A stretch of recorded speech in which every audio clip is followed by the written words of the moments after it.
Di sebelum libur Lebaran kita sudah membahas tentang dokumen impor barang. Ya.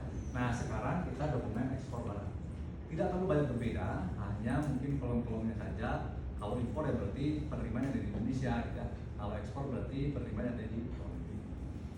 Nah pertama teman-teman, ini kode ekspor barang ini kodenya adalah BC3.0. Ya. Kemudian yang bagian atas ini kantor pabean, pemuatan dan kantor pabean ekspor. Itu apa bedanya? Untuk kantor pabean pemuatan, jadi misalnya gini, Indonesia ini kan berpulau-pulau, ada ribuan pulau. Ya. Misalnya barang dimuat dari Ambon, kemudian tujuan ke Singapura. Dari Ambon ke Singapura mungkin tidak ada kapal atau pesawat yang langsung ke sana, maka akan transit. Misalnya transit Surabaya atau bahkan mungkin Jakarta, kemudian baru ke Singapura. Nah berarti kantor pabean pemuatan ini adalah kantor pabean yang pertama kali dia muat barang itu. Misalnya dari Ambon, karena ada transit di Jakarta, maka kantor pabean ekspor adalah Jakarta. Nah, kira-kira seperti itu. Nah gimana kalau transitnya 2 kali? Maka kantor pabean ekspor ini adalah kantor pabean terakhir sebelum ke luar negeri. Misalnya tadi Ambon, kemudian ke misalnya Makassar, ya, kemudian ke Jakarta, baru kemudian ke Singapura. Nah berarti kantor pabean ekspornya mana? Jakarta. Ya. Nah jadi kira seperti itu. Nah gimana kalau ternyata barang itu dibuat di Tangerang, dibawa ke Tanjung Priok dan kemudian ke Singapura? Pelabuhan muatnya mana? Tanjung Priok. Pelabuhan kantor pabean ekspornya Tanjung Priok juga. Ya, jadi dua sama. Ya. Kemudian jenis ekspor, kategori ekspor. Nah ini jenisnya adalah misalnya nih kategori ekspor biasa, ya. Atau ekspor dari impor sementara atau reimpor atau reekspor. Ada reekspor biasa, ada reimpor, ada reimpor, ada reekspor. Terus kategorinya apa Pak? Nah kategorinya ini misalnya ada ekspor barang fasilitas, gitu ya. Ada ekspor barang pindahan, gitu. Ada ekspor barang yang kena biaya keluar, dan ekspor umum. Kira-kira seperti itu. Ya. Kemudian cara perdagangan. Nah cara perdagangan ya orang dagang itu kan dulu ada barter, gitu ya. Ada tunai, gitu ya. Ada dagang biasa, ada imbal dagang, atau mungkin ada maklon dan sebagainya. Sebetulnya kalau di aplikasi sih tinggal milih, ya. Cuman di sini saya jelaskan. Kemudian cara pembayaran, ada tunai, ada transfer, ada LC dan sebagainya. Mungkin LC dan sebagainya teman-teman nanti bisa belajar di perdagangan nasional. Kalau di sini kita kosongin aja karena kita sedang posisi kita menjadi eksportir. Kemudian ada eksportir, ada pemilik barang. Nah ini adalah ketika eksportirnya ini mengirimkan barang ke orang lain. Misalnya saya seorang produsen, tapi saya tidak mengirim barang ke luar negeri. Saya minta tolong ke orang, Pak, saya kirimin dong, kirimkan ke luar negeri, oke, berarti akan berbeda. Nah, eksportir inilah yang akan mensubmit dokumen ke bea cukai. Jadi si pemilik barang ini seakan-akan cuma minta tolong aja, eksportirnya. Ya. Kalau zaman dulu, perusahaan importer eksportir itu memang khusus kerjaan ekspor impor. Produsen minta tolong importir untuk nyari barang. Produsen minta tolong ke eksportir untuk ngirim barang ke luar negeri. Nah, dan itu masih sama sekarang. Tapi kalau pemilik barangnya itu juga yang ngurusin, ya berarti nanti isinya sama. Ya. Nah, di Indonesia ada nomor NPWP, ya, nama perusahaannya, alamatnya, apakah dia eksportir terdaftar, apakah eksportir tertulis. Kemudian di sini kalau dia menggunakan BJK, maka akan ditulis BJK-nya. Kalau tidak, berarti kosong saja. Nah, bisa urut aja ya, 4, 5, 6, 7, 8, 9, 10, 11. Di sini ada penerima, ada pembeli. Kalau ekspor berarti penerima barangnya ada di mana? Ada di luar negeri. Ada penerima, ada pembeli. Biasanya berbeda. Ya, misalnya nih, ada perusahaan trading company di Singapura. Dia punya buyer di India. Dia nyari barang misalnya kopi. Maka orang Singapura ini akan nyari kopi di Indonesia, minta kirim dari sini, pemilik atau eksportir. tolong nanti dikirim ke India. Nah, si pembeli berarti adalah orang yang ada di Singapura yang bertransaksi dalam orang Indonesia. Sementara penerima adalah di mana barang itu dikirim. Nah, dalam perdagangan internasional bisa terjadi seperti itu. Kalau di kita, ibaratnya si pembeli ini dropship, ya, dia hanya jual ngomong aja ke si pembeli. Aku punya kopi Rp1.000, ya aku mau. Dia ngomong ke si pabriknya, itu ada yang mau beli tuh kopi Rp1.000, tolong kirim ke sana. Nah, ya, jadi hanya sebagai perantara saja. Nah, bagaimana kalau sama? Ya berarti isinya sama. Kemudian di situ ada data pengangkutan. Cara pengangkutan adalah apakah dia menggunakan pesawat atau kapal, ya laut atau udara atau makan darat. Nama dan bendera sangat angkut. Namanya misalnya Garuda Indonesia atau kapal apalah ya, kapal Evergreen. Nah, itu di situ. Nama dan bendera. Nah, biasanya kapal yang luar negeri itu ada benderanya. Atau bendera Singapura, bendera Indonesia, bendera Panama, ya, bendera Cina sebagainya. Kemudian di sini nomor pengangkut, ini namanya nomor voyage atau nomor flight atau nomor polisi. Di laut biasanya namanya nomor voyage. Kalau pesawat namanya nomor flight, ya. Misalnya GA 555, ya. Dan sebagainya. Atau nomor polisi.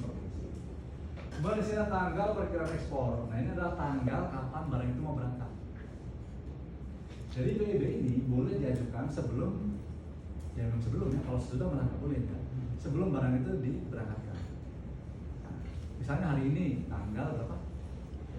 7. Tanggal 8. Rencananya mau berangkat tanggal 10. Gitu kan? Ya berarti di sini tanggal ekspor 10 Mei. Dan tidak boleh 7 hari setelah kita bikin. Nah, akan dicek oleh sistem. Ya. Kalau misalnya kapan mau berangkat, nanti Pak bulan Agustus, ya nanti aja, masih lama, gitu ya. Jadi ini hanya 7 hari kerja atau 7 hari. Kalau ekspor itu 7 hari kerja kalau itu sama karena 1 minggu juga masuk ya. Jadi 7 hari sejak dia bikin PIB itu diterima. Kalau lebih maka akan ditolak. Kemudian di sini data pelabuhan tempat ekspor. Tadi pelabuhan asal sama tadi ya dengan kantor badan pemerintahan. Ya, berarti kalau transit akan berbeda, akan ada pelabuhan tempat ekspor. Tempat penimbunan. Nah, dia ke pelabuhan itu ditimbun di mana? Biasanya kalau pelabuhannya satu ya di pelabuhan itu saja, sama dengan pelabuhan muat. Tapi kalau besar semacam Tanjung Priok gitu ya, ada yang orang Tanjung Priok. Jadi ada pelabuhan Koja, ada pelabuhan yang di Tanjung Priok 1, Tanjung Priok 2 dan sebagainya gitu ya. Nah, jadi itu ada beberapa tempat. Tapi kalau pelabuhannya kecil biasanya satu aja. Kemudian pelabuhan bongkar berarti akan dibongkar di mana di sana? Nah, misalnya tadi India ya, nama pelabuhannya di India. Ya. Pelabuhan tujuan, ini kalau pelabuhan bongkar berbeda dengan pelabuhan tujuan. Misalnya, bongkarnya Tanjung Priok, tapi barangnya akan dibawa ke Bandung. Berarti bongkarnya di Bandung, di Tanjung Priok, pelabuhan tujuannya ada di Bandung. Nah, demikian juga di luar negeri. Ada negara yang tidak punya pelabuhan laut, karena dia negaranya darat semua, apa? Ya, di tengah-tengah benua, gitu ya. Nah, bisa jadi misalnya pelabuhan bongkarnya Amsterdam. Nah, pelabuhan tujuannya di mana? Di Jerman atau di mana lah ya. Nah, kayak seperti itu. Biasa negara saja ada negara yang nggak punya laut. Tahu kan? Negara apa? Ya, itu kira-kira ya. Mungkin bongkarnya di Bangkok atau di Mamuja, kemudian dibawa ke Laos. Oke, saya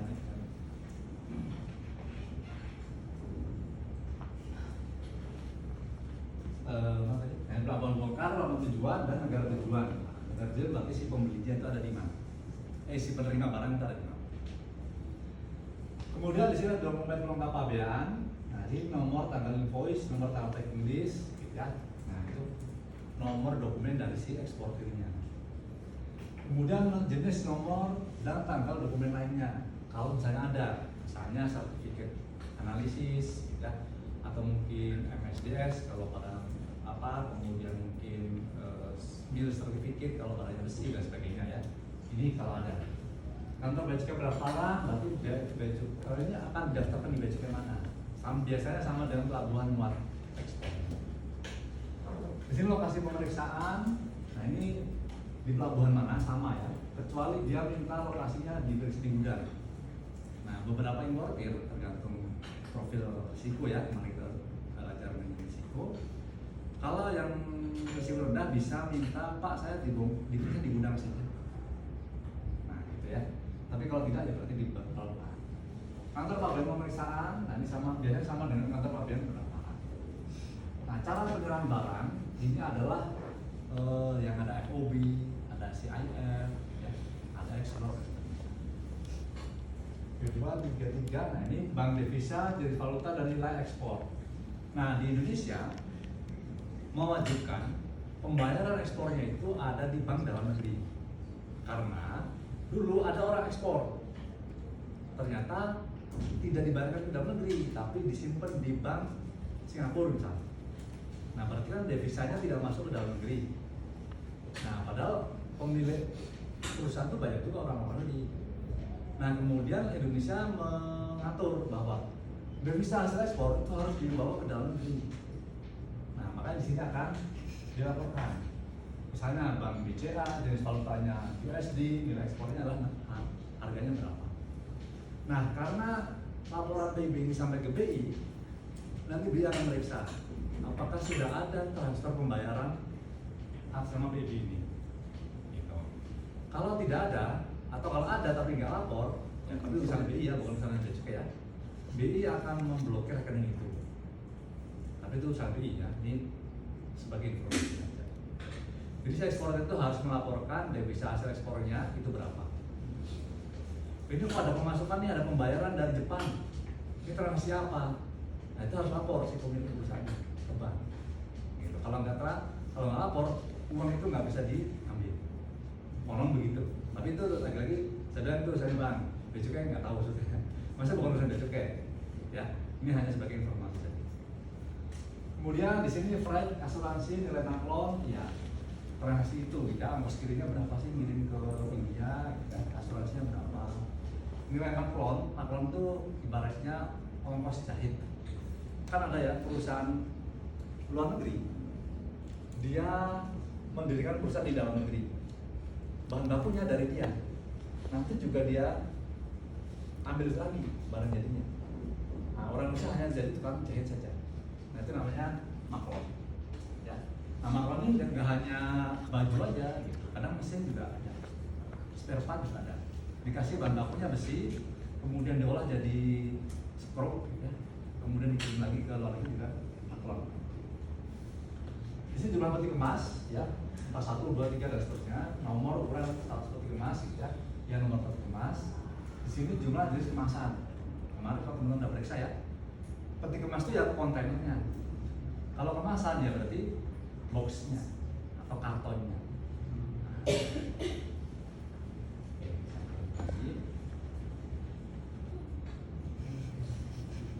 Nah di sini data barangnya yang diekspor, berat kotor, berat bersih. Nah isi aja berapa ya. Di sini nama barangnya, postarenya, spesifikasi, merek, ukuran dan sebagainya. Kemudian perizinan ekspor kalau ada. Nah misalnya izin dari Badan POM, izin dari karantina, izin dari Badan Kehutanan dan seterusnya. Ya.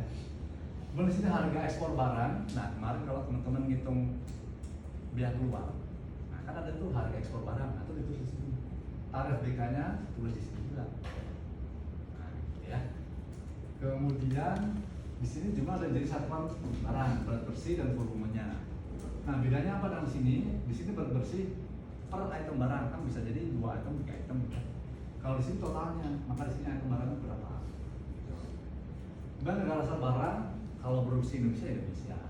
Ya, tapi kalau re-ekspor, ya berarti barang dari luar negeri dibawa ke dalam negeri kemudian diekspor kembali, bisa jadi negara asal barangnya bukan Indonesia.